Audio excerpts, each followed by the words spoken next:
નમસ્કાર વિદ્યાર્થી મિત્રો ભક્ત કવિ નરસિંહ મહેતા યુનિવર્સિટીના કાલે રિઝલ્ટ જે છે બહાર પડી ગયા છે।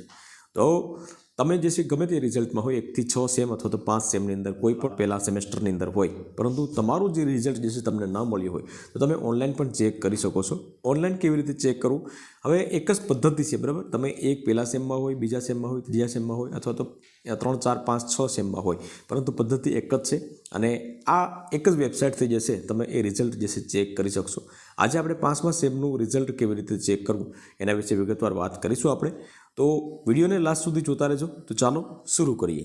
તો સૌપ્રથમ જે છે તમારા મોબાઈલની અંદર અથવા તો લેપટોપની અંદર કોઈ પણ બ્રાઉઝર ઓપન કરી લો। બ્રાઉઝર ઓપન કર્યા પછી તમારે અહીં લખવાનું રહેશે bknmurp.in આ પ્રમાણની વેબસાઇટ જે છે, બરાબર। આ વેબસાઇટ હું નીચે ડિસ્ક્રિપ્શન બોક્સમાં અથવા તો કમેન્ટ બોક્સમાં રાખી દઈશ, ત્યાંથી તમે ડાયરેક્ટ જે છે આ વેબસાઇટ ઉપર તમે આવી શકશો। આ વેબસાઇટ ઉપર કરી અને તમે સર્ચ કરશો, બરાબર, તો અહીંયા bknmu પેલું જ આવી જશે, તો એના ઉપર તમારે અહીંથી ક્લિક કરવાનું છે। હવે અહીંયા જે છે મિત્રો તમારે યુઝર નેમ અને પાસવર્ડ જે છે એ તમારે અહીં ટાઈપ કરવાના છે। યુઝર નેમ અને પાસવર્ડ જે છે એ તમને ત્યાંથી આપેલા હોય છે, જે તે કોલેજ હોય તો ત્યાંથી તમને આપેલા હશે, તો એ તમારે અહીંથી એનાથી લોગિન તમારે કરવાનું રહેશે। હવે મિત્રો ઘણા વિદ્યાર્થી મિત્રોને ખ્યાલ નહીં હોય કે યુઝર નેમમાં તમારે શું લખવાનું છે, બરાબર। યુઝર નેમમાં તમારે જે આઈ કાર્ડમાં તમારી જે HP ID હોય તો એ તમારે લખવાની છે, અથવા તો તમારા રિઝલ્ટની અંદર તમે ચેક કરશો અગાઉના જે પણ કોઈ રિઝલ્ટ હોય તો એ યુઝર નેમ એક જ હશે અને આ HP ID અહીં આપેલી છે, તો એ HP IDની કોપી કરી અને ત્યાં તમારે ટાઈપ કરવાની છે। અને પાસવર્ડ જે છે તો એ જે તે કોલેજનો અલગ અલગ પાસવર્ડ હોય છે, ત્યાંથી તમારે મેળવી લેવાનો રહેશે। યુઝર ID અને પાસવર્ડ તમે ટાઈપ કરશો મિત્રો એટલે તમારું પૂરેપૂરું અહીંયા ડિટેલ આવી જશે, તમારા કોલેજની ડિટેલ આવી જશે। ત્યાર પછી સ્ટુડન્ટ ID જે છે તો એ તમારે કોપી કરીને રાખવાની છે, કારણ કે આગલા જે પણ સેમ હોય તેમાં સ્ટુડન્ટ ID તમારે કમ્પલસરી તમારે જોશે, બધીમાં એક જ આવશે સ્ટુડન્ટ ID, તો એ તમારે કોપી કરીને રાખવાની, એટલે બીજી વખત તમારે કોઈ પણ સેમેસ્ટરનું રિઝલ્ટ ચેક કરવું હોય તો તમે કરી શકો છો, બરાબર। તો સ્ટુડન્ટ ID છે, ત્યાર પછી તમારે કઈ કોલેજ કરો છો તો એ પણ આવી જશે, અને 23-24 આવી જશે, અને લાસ્ટમાં કઈ એક્ઝામ દીધી હતી તો એ પણ અહીંયા આવી જશે, બરાબર।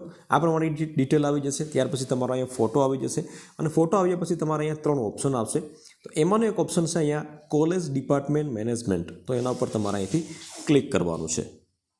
હવે એના ઉપર ક્લિક કરશો એટલે આ પ્રમાણે અહીંયા તમારે ફરી એક વખત ડિટેલ આવશે। ત્યાર પછી તમારે અહીંયા શું કરવાનું છે, અહીંયા પ્રોગ્રામ જે છે એમાં કંઈ શું કરવાનું નથી, સેમેસ્ટર જે છે કેટલામાં સેમેસ્ટરનું તમારે રિઝલ્ટ જોઈએ છે એ લખવાનું છે। તો અહીંથી તમારે જે સેમેસ્ટરનું રિઝલ્ટ જોતું હોય, બરાબર, તો એ સેમેસ્ટર તમારે અહીંથી સિલેક્ટ કરવાનું છે।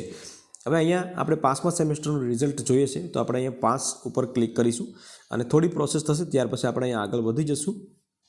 નીચે તમારે સ્ક્રોલ કરવાનું રહેશે અને અહીંયા જે છે તમારે હોલ ટિકિટ જોતી હોય તો હોલ ટિકિટ મળી જશે, અહીંયા તમે જોઈ શકશો।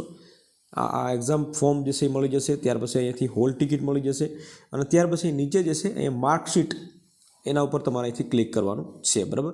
પરંતુ અહીંયા ઇન્ટરનલ જે છે તો એ રહેવા દેવાનું છે, તમારે કશું કરવાનું નથી।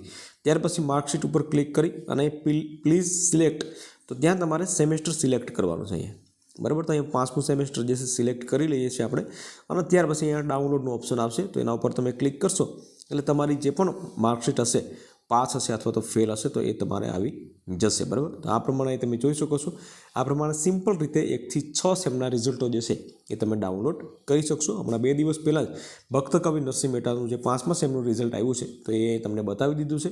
વિડીયો ગમ્યો હોય તો વિડીયોને એક લાઇક જરૂરથી કરી લેજો, શેર કરજો, અને ચેનલ ઉપર નવા આવ્યા હોય તો ચેનલને સબસ્ક્રાઈબ જરૂરથી કરી લેજો।